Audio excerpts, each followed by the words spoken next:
Welcome po sa atin, especially po sa mga nandito for the first time. Welcome po sa inyo. Palakpakan natin ang Panginoon po sa oras na ito. Glory to God po. Thank you po sa ating Panginoon. And today po, tayo po ay magpapatuloy pa rin po sa ating pag-aaral po ng salita ng Panginoon. Last Sunday ay sinimulan po natin yung series natin na Vibrant Start, no? As we face 2025. Dito po ay second Sunday ng ating 2025. And dalangin po natin na magkaroon po tayo ng vibrant start. Ibig sabihin ng vibrant po is masigla, no, makulay, no, may buhay. Kasi maganda na simulan natin yung taon ng mayroong kasiglahan, especially po sa area po ng ating pananampalataya, sa ating spiritual life. Kasi we believe, no, na lahat ng bagay, mabuting bagay ay nagsisimula po sa ating pananampalataya sa Diyos.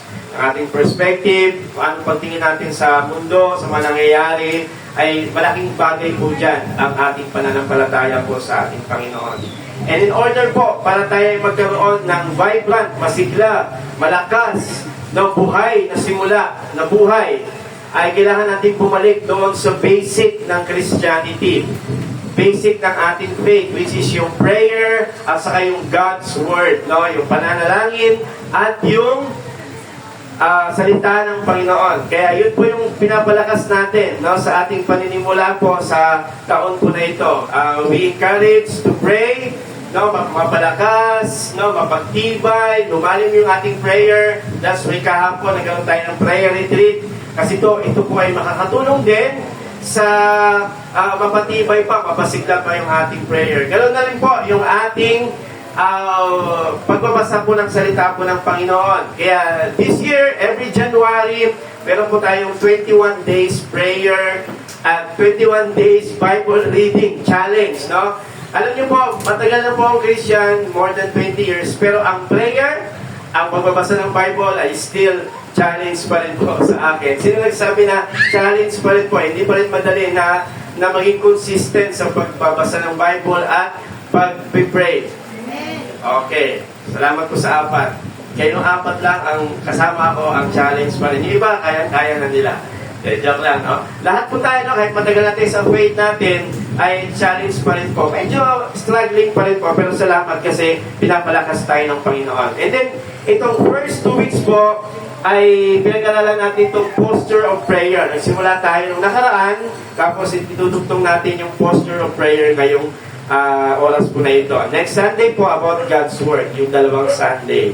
And, kaya po, yung title natin ngayon is Posture of Prayer, Pray with Humility. Last Sunday, pray with, faith, no? Ngayon po ay pray with humility. Sige po, tayong lahat po muna isandaling yung mukha at manalangin. Aming Diyos, tinataas namin sa inyo ang aming pag-aaral na yung salita. Lord, patuloy niyo pong ituon ang aming isipan, ang aming tenga, ang aming puso sa iyong boses, Panginoon. Magsalita po kayo sa amin, personally and powerfully, O God. Tulungan niyo po kami maintindihan, maunawaan, may sa pamuhay ang salita sa magitan ng Diyos ng iyong biyaya at kapangyarihan ng iyong banal na Espiritu. May the meditation of my heart and the word of my mouth be pleasing to you, my Lord. In Jesus' name, amen and amen. Bali-bali palampakan po si Lord. Saglit, yan. Papunin po sa Panginoon. Review lang po. Ano ba yung posture? Yung posture po, postura, hindi lang po yung position. Kung ikaw ay nakatayo, nakaupo, nakaluhod, nakadapa sa panalangin. Ibig sabihin ng posture po dito is yung attitude of the heart. Importante na sa pananalangin, yung attitude ng ating puso. No? Yung external kasi, ako po bilang isang may pamilya, may dalawa po akong anak, 3 years old sa 1 year old.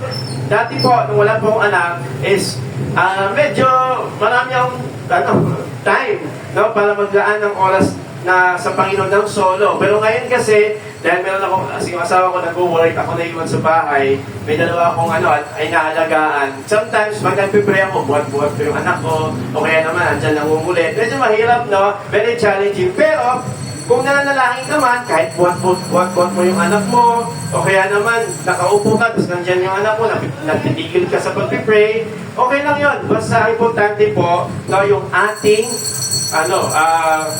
attitude ng ating puso. Sometimes po, nagpipray din po ako sa mga nagdadrive, no? Minsan nagpipray din po tayo habang nagdadrive. Pero pag nagpipray po kayo habang nagdadrive, huwag kayong mag-pray na nakapikit, ha? Habang nagdadrive. Delikado po yun, no? Nakadilat pa rin. And then, ngayon naman po is pray with humility. Automatic naman din talaga, di ba? Pag tayo nagpipray, dapat nagpapakumbaba tayo sa Panginoon. But let us, let us re-study, no? Relearn today. Ano ba yung ibig sabihin ng pananalangin na nagpapakumbaba sa Panginoon? Dalawang bagay, medyo mabilis tayo ngayon, dalawang bagay ang gusto kong matandaan ninyo. Yung salitang beware at saka be aware. No? Beware at saka be aware. Yung salitang beware po, saan nyo po nakikita yung salitang beware? Ha? Okay, pag mayroong aso, no? Pag beware of dogs, no? Ibig sabihin ng beware ay mag-ingat ka, merong babala, merong danger na nag-aabang sa'yo. Now, ano ba yung dapat nating pag-ingatan po sa buhay natin, especially po sa ating pananalangin, is yung salitang pride, no? Beware of pride. Mag-ingat sa kayabangan. Gusto ko nga pong ilagay dyan, hindi lang mag-ingat kundi mag-doble ingat sa kayabangan. Kasi po, ang kayabangan po ay katulad po siya ng lason. Ang lason po, in fact, yung pride po, meron kasing lason na matinding lason. Yung bang nalason ka lang pero hindi mo alam. Yun na yung pinaka-dangerous poison in the world. That you are poison na, pero hindi mo alam na nalalason ka. Ganon din po ang pride. Alam niyo po ang pride ay mayabang ka lang, pero hindi mo alam na mayabang ka na pala. No? Kaya, alam niyo po, kung malalaman niyo, kung gusto niyo malaman kung prideful ka, tanungin mo yung asawa mo. Tanungin mo yung asawa mo. Okay. I don't know. Ako po, pag tinatanong ko ang asawa ko, di ako nagalit pag sinabi yung mayabang ako.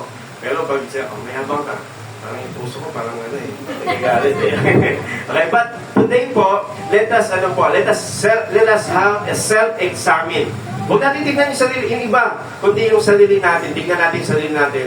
Na talaga bang, humble ba ako o hambog ako sa paningin ng Panginoon? Okay, what is pride po? Ang pride is the exaltation of self above all authority, even God's authority. Ito daw po ay pagmamataas ng sarili, ng higit sa mga otoridad at kahit po sa Diyos, pagmamataas ng sarili. Ang pride po is all about self-glory, no? Self-importance and self-will. It is all about self, patungkol sa sarili. Pinapahalaga ng sarili, sinusunod ang sarili. Ang pride po is self-sufficiency. Self-sufficiency. Ibig sabihin, yung pag-rely sa sariling kalakasan, katalinuhan. Yung bang hindi ka umaasa sa Diyos. That's why lack of prayer is pride. Yung hindi pananalangin ay kayabangan.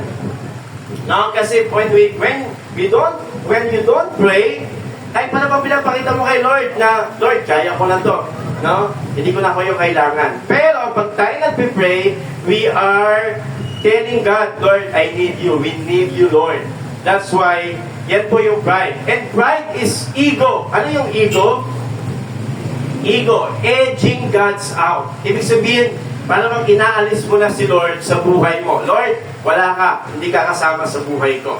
Okay? Bagamat, parang hindi naman natin nasasabi yan, pero minsan, sa sarili nating pamumuhay, minsan hindi natin sinasama si Lord. And that is pride po. Alam niyo po, we are living in a very prideful generation. Sabi po ni Paul, 2 Timothy 3, verse 1 to 2. Unawain mo ito, magkakaroon ng mga panahon ng kapighatian sa mga huling araw.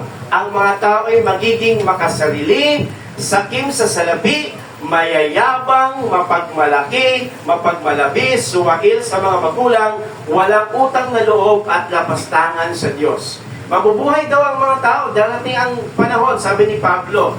Totoo yung sinasabi ni Pablo, no? Kasi nakikita natin ang mga tao ngayon ay makasarili, no? Ibig sabihin ng makasarili, puro sarili, no? Mayayabang at mapagmalaki. Alam niyo po, we are all aware doon sa nangyari po doon sa sa California, no, which is devastating talaga yung nangyari sa kanila, no? And alam niyo po, we don't blame God sa lahat ng nangyayari po sa paligid. Itong catastrophe na ito, itong calamities na ito ay sanhi ng para magkapabayaan din ng tao, no? Yung global warming, no? Kasi yung mga yung init, yung mga puno, talagang mabilis yung tuyong-tuyo at mabilis yung laganap ng apoy. Pero alam niyo po, minsan kasi 2 days before these calamities, no, this catastrophe po, ay ang CBN kasi binasa ko nung nakaraan, no, ay merong event, yung Hollywood, no, na parang merong joke doon sa part na yon, na parang nagmayabang sila sa Diyos. Ang sabi nila, may sabi dyan na, ay, binibigyan natin ng credit si ganito, si ganyan, pero sinabi ng host na si God, hindi natin i-mention si God. Di ba? Parang ganon. Sabi dyan, God, creator of universe, with 0 mentions. And then they mock God, and then even po, they mock other religion. Hindi naman natin sinasabi na dahil dito, pero posible po na dahil dito sa mga itong kayabangan at pagmamataas ng tao. At hindi po natutulog ang Diyos. No? Kung dahil man dito, ay dapat hindi talaga tayo magmayabang po sa harapan ng Panginoon. Because sabi ng Bible po, yung pride daw po, it leads to destruction. No, it leads to destruction. Ganun po katindi yung pride. Now, tingnan natin sa area po ng pananalangin.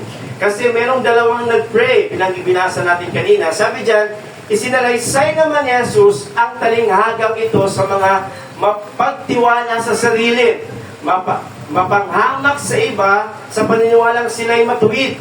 2 lalaki ang pumunta sa templo upang manalangin, isang Pariseo at isang maniningil ng buwis. Now, 2 tao daw po pumunta sa templo, yung Pharisee at saka yung tax collector.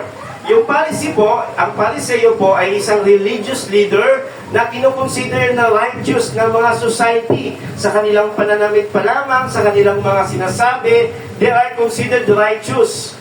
Pero nakita natin yung kanyang pagmamayabang sa harapan ng Panginoon and represented God to the people. Pero yung isa naman, a tax collector, yung taga-singil ng buwis, ay, alam niyo po, sila po ay nagtatrabaho sa Roman government, considered as corrupt, makasalanan. Kasi po, dati ang tax collector, ay sila po ay nangungulekta. Kunwari po, hudyo ka, ikaw po ay nagtatrabaho sa Roman government, tapos nagkukolekta ka ng buwis, at pinapatungan nila yon. Kaya galit ang mga Hudyo sa mga tax collector, dahil nagtatrabaho sila sa Roma, at dahil din pinapahirapan nila yung mga tao. Kaya they were considered as sinners and corrupt, and hated by many sinners, cannot enter the temple. Hindi sila pwedeng pumasok nga sa templo, pinagbabawalan sila. Pero tingnan natin mabuti, sino ba yung tinuring ng Diyos dito na mayabang at mapagpakumbaba? Sabi ng Bible sa atin sa Luke 18, verse 10, ganito ang panalangin ng Pariseo, habang mag-isa siyang nakatayo, Diyos ko, binasasalamatan kita na hindi ako katulad ng ibang tao. Tingnan niyo yung prayer ng Pariseo, no? Mga magnanakaw, mandaraya, mga ngalunya, o gaya ng maniningil ng buwis na ito. 2 ulit akong nag-aayuno sa 1 linggo. Nagbibigay ako ng 10 bahagi mula sa lahat ng aking kinikita. Ano makikita niyo po sa panalangin ng Pariseo? Ito po ay pagmamayabang. Bakit po? Kasi po, yung prayer niya ay tinutumbok niya lang sa sarili niya. Sa English, maganda, kitang-kita, no? Kitang-kita yung kung kanino patungkol yung kanyang panalangin. Kanino patungkol yung kanyang panalangin? Ha? Kanino? Sa sarili niya. No? I thank you that I am not like other people, robbers. I fast a week and give a tenth of all I get. Yung prayer niya is patungkol po sa kanyang sarili. That's why, yung panalangin ng mapagmataas ay nakasentro sa kanyang sarili lamang. No? Kaya, no surprise, na ano ang gitna ng salitang sin at saka pride? ay, di ba? Kaya when we focus to ourselves, no, sa sarili natin, no, doon po tayo nagmamayabang sa Diyos. In fact po, ang unang kasalanan is pride, no? Si Lucifer, si Satan, si Lucifer, dating angel, nagtaka siya na abutin ng Diyos, lagpasan ng Panginoon. Kaya naman, binagsak siya ng Panginoon. Now, siyempre po, wala naman po siguro ganito mag-pray, di ba, dito? Napansin niyo ba yung mga nagpipray na intercessory prayer? Ganito ba sila mag-pray? Hindi naman, di ba? Mga nag-intercessory prayer sa atin dito, very humble naman sila nagpipray. Pero tignan natin, minsan baka tayo, hindi lang sa prayer, kundi sa ating buhay, tayo din po ay nagpapakita ng pride. No? Evidence of pride. Ano ba yung mga evidence ng pride? Una, pag pinapakita pa natin sa iba ang mabuting gawa natin. Pero kung nagmamayabang natin, na ito, ginawa ko, ito yung ibinigay ko, ito yung ginawa ko mabuti. Minsan, nagpapakita ito ng pride. Now, ang good work kasi, yung good work ay kusang mahalata yan. Pag gumawa ka ng mabuti, mahalata talaga yan. Pero hindi mo na kailangan ipagmalaki sa iba na gumagawa ka ng mabuti. Tama? Sabi natin, mas mabait ang tingin sa sarili kaysa sa iba. Oh, Lord, tingin mo ako kasi sisimba ako palagi. Yung katabi ko, lagi absent or di ba? Parang minsan gano'n, nagiging prideful tayo pag Lord, alam ko Lord, na mas papabulan mo ako kaysa dito sa kapitbahay mo sa ibang tao. Minsan nagpapakita tayo ng pride. Alam niyo po, hindi man natin sinasabi to, pero minsan, baka naiisip po natin, ako, guilty ako dito. I don't know kung kayo po. And then minsan, mas marami akong alam kaysa sa iba. No? Mas marami alam ng verse, mas matalino ako. Minsan nagpapakita din po ng pride. Hindi tumatanggap ng pagtuturo. Nagpapakita din po yan ng pride. Ayaw laging pinaglalaban ng karapatan. Itong karapatan ko, ito yung rights ko, itong dapat gawin nyo sa akin. Dapat magbigyan nyo, ito ganyan, di ba? Minsan, ay pride po yan. Palaging pinaglalaban yung karapatan. Ano pa? Ayaw magpatawad. Yan po ay nagpapakita ng pride. O sino dito ang agree na guilty tayo dyan sa mga bagay na yan? Okay. Okay, yan. Salamat sa Panginoon kasi dumadami na. No? Ibig sabihin tayo, inaamin natin na prideful tayo. Ako po, guilty po ako sa ganitong mga bagay. No? Now, let us not focus only doon sa pride. Mag-focus tayo sa humility. Ano ba ang pangalawang bagay na dapat nating tandaan? Be aware of humility. Kanina mag-ingat tayo sa pride. Ngayon naman is maging aware tayo of humility. Ano ba yung ibig sabihin ng be aware? Magkaroon ka ng kamalayan o kaalaman sa pagpapakumbaba. Ang Christianity po ay hindi lang pag-iwas sa mali o sa kasalanan, kundi pagiging paglago sa mga magandang bagay. At isa sa magandang bagay na dapat nating paunlarin sa ating sarili is yung pagiging mapagpakumbaba. Kaya meron isang pastor how can you define Christianity? Paano mo ilalarawan ang pagiging Christian? Sabi niya, I define Christianity with the word humility. No? Ang ibig sabihin ng Christianity is nagpapakumbaba ka, marunong kang magpakumbaba sa harapan ng Diyos at sa harapan ng tao. Tignan natin, yung isang tao naman, kanina, Pariseo. Okay? Pwede ba si Manny Pacquiao may kantang Pariseo? Alam niyo yung kanta ni Manny Pacquiao na Pariseo? Pariseo, okay, yun po. Okay. Kasi pakinantok na kayo. Gigising ko lang po kayo.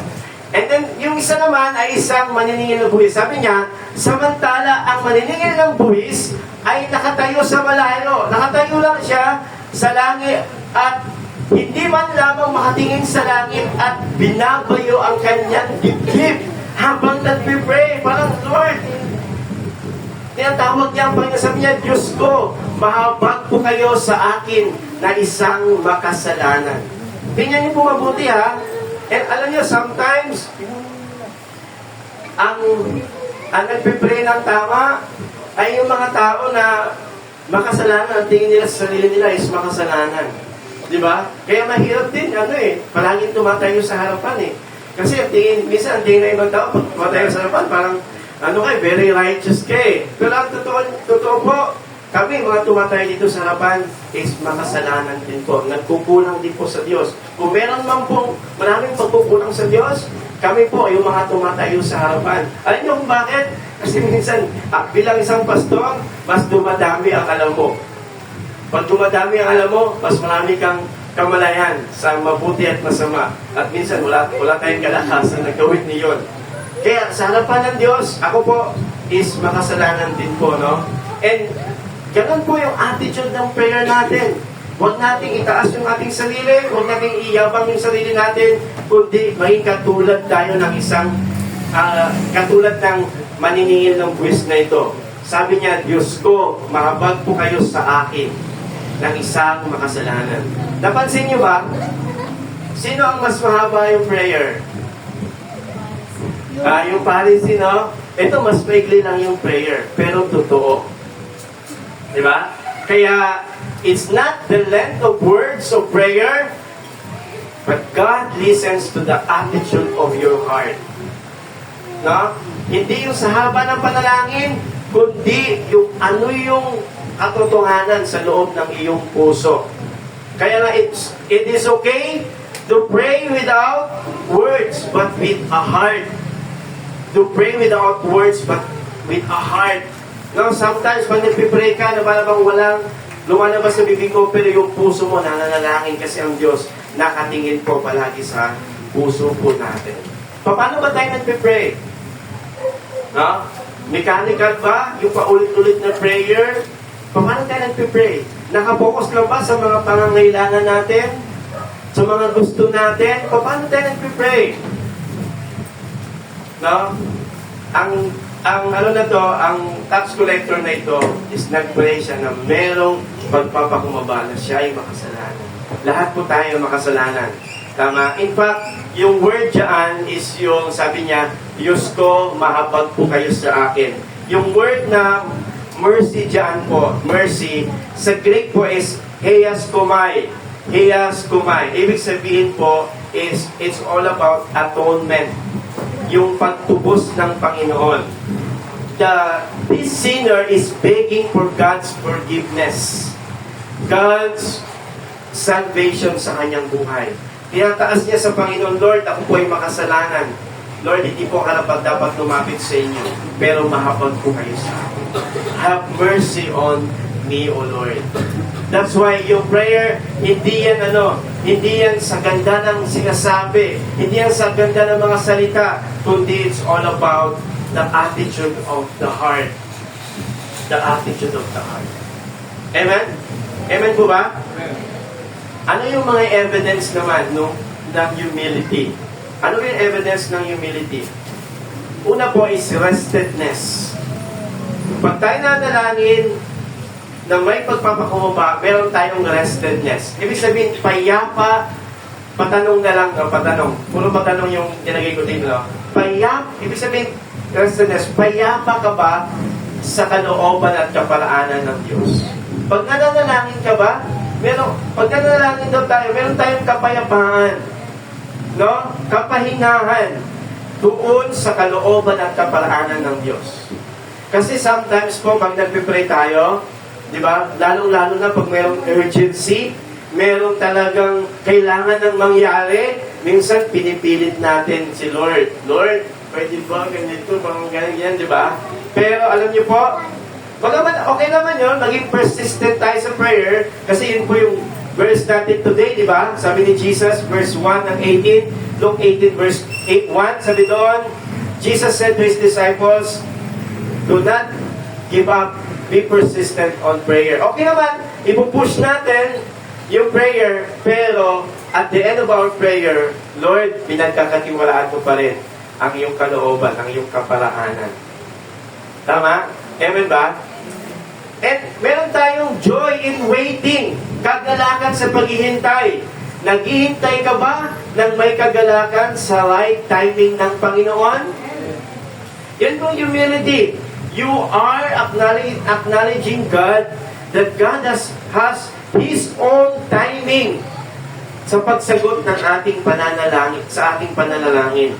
No? Si Lord, meron siyang timeline sa lahat ng bagay. No? Tama. Nalala ko po, meron akong dati meron nabasa na hindi mo pwedeng i-push si Lord na sagutin yung panalangin mo na hindi ayon sa kanyang kalooban. No? Ay, hindi mo rin pwedeng i-push si Lord na samahan ka doon sa mga bagay na mali na ginagawa mo. No? Kaya, bilang nanalangin tayo, mayroong pagpapakumbaba, meron tayong kagalakan sa Diyos. Naghihintay sa tamang timing ni Lord. Amen? At meron ka bang thankful heart? Thankfulness. Lagi ka bang nagpapasalamat kahit sa mahirap na sitwasyon? Kahit sa mga parang madilim, mabigat na sitwasyon, nagpapasalamat ka pa rin sa Panginoon. Philippians 4:6, ang sabi doon, do not worry, instead, pray to God with thanksgiving. Huwag mabalisa, sa halip, manalangin sa Diyos na merong pasasalamat.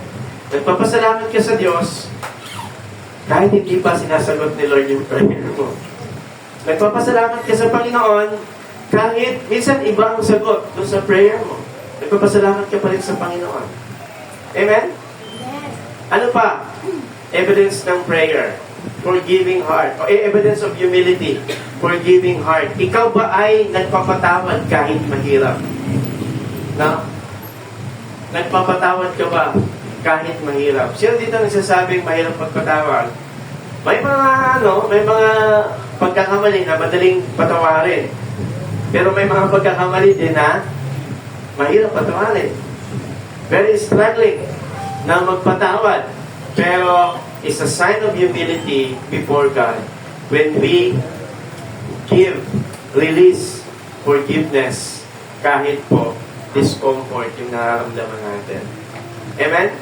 Masarap kaya mahirap pero masarap magpatawad, tama? Kasi malaya ka doon sa mga hinanakit, doon sa kabigatan. Ano pa po? Teachable heart is a evidence of humility. Meron kang teachable heart. Ikaw ba ay nagpapaturo o nagpapatuwid? Nagpapaturo, pag kinuwi ka, nagpapatuwid ka ba? At nagpapaturo ka ba? And, ano pa po? Servant heart. Meron ka bang puso na naglilingkod? Handang maglingkod. And lastly po, pure heart. Ikaw ba ay mapanghusga? Pure heart. Ikaw ba ay mapanghusga? Now, anong sabi ng Panginoon? So, verse 14 po, as I end po. Sinasabi ko sa inyo, umuwi ang taong iyon na itunuring na matuwid ng Diyos at hindi ang Pariseo. Sino tinuring ng Diyos na matuwid? Yung sinner. And I think, yung best compliment na makikita natin, na pwede nating tanggapin, ay yung compliment pa rin ng Diyos. Di ba? Tama ba? Kasi minsan ganito, minsan, pag nasa harap tayo ng maraming tao, isip natin, ay, ang galing mo na mag-pray. Ay, ang tuwid mo naman. No? Okay naman po yun, pero ang the best compliment pa rin is yung sasabihin ng Diyos. Tama? At ang sinasabi ng Diyos, nakatingin ng Diyos, hindi kung paano tayo gumalaw lang, kundi kung ano yung laman ng ating kalooban, ng ating puso. And then sapagkat ang bawat nagtataas ng kanyang sarili ay ibababa at ang bawat nagbababa ng sarili ay itataas. This is a very easy to say na maging humble, but sometimes po, most of the time, very challenging din po ang maging humble, magpakumbaba. No? Kaya anong title natin ngayon? Pray with humility. Posture of prayer. Now, sa area po ng kaligtasan, alam niyo po, sa area ng kaligtasan, tayo, very parang offending minsan ang gospel. Alam niyo kung bakit? Kasi, ang mabuting balita ay pinapakita na tayo ay nagkamali sa harap ng Diyos. Na tayo ay makasalanan. And sometimes may mga tao na, uy, hindi naman ako ganun ka makasalanan. Hindi naman ako ganun kasama. Tama? Pero parang minsan ayaw nating aminin yun, yung bagay na yun. That's why, parang hirap tayong tanggapin yung in-offer ni Lord na kaligtasan. Tama? Kasi isip natin, ay, mabait naman ako kaysa sa ibang tao. Kaya, sa tingin ko naman, mapupunta ako sa langit. No? Pero alam niyo po, pagdating sa kaligtasan, kailangan natin ng pagpapakumbaba. Ibig sabihin ng pagpapakumbaba sa harapan ng Diyos, para tayo ay maligtas, kailangan natin i-admit na tayo po ay nagkasala sa Diyos. Lahat ng tao ay makasalanan. No? At yung kasalanan natin ay hindi lang sa nagagawa, kundi kahit sa nararamdaman na isip natin. At ang pagpapakumbaba po ay not just only to admit na tayo ay makasalanan, kundi we should believe Jesus. The work of Jesus is enough para tayo po ay iligtas ng Panginoon. Yung ginawa niya sa cross, doon sa Calvary, no, sapat yun para tayo ay tubusin sa ating mga kasalanan. And lastly po, pagdating sa kaligtasan po, not just to admit na ikaw ay makasalanan, aminin mo, not just to believe, kundi yung confess, ipahayag mo sa Panginoon, no, na ikaw, na tayo po ay naniniwala tayo na ang Diyos po ay kaya tayong iligtas po sa ating mga kasalanan. Amen po ba? Amen. Kaya maging katulad tayo nung tax collector na merong humility sa harapan po ng ating Panginoon. Sige po, tayong lahat po ay yumuko at sandaling manalangin. Aming Diyos, salamat po sa oras na ito sapagkat niremind niyo po kami